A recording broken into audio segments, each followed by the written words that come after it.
Umeona hili nyuma hii, usije ukafikiria hili ni dampo labda. Hapana, hii ni eneo ambalo linapakana kabisa na fukwe. Kwa maana ukiangalia upande huu unaweza ukaona hizi ni boti, lakini hili tatizo sio kubwa sana kwa hapa, ila unajaribu kaangalia ni eneo gani ambalo limekuwa covered na hizi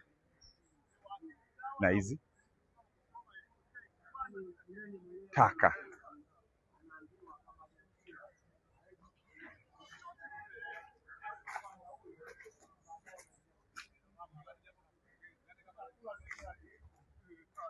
Umeona bwana? Kwa hiyo unaona ile eneo hapa ilibidi iwe mikoko, lakini kwa sasa imebaki hii michache sana, lakini hali yake ni kama hivi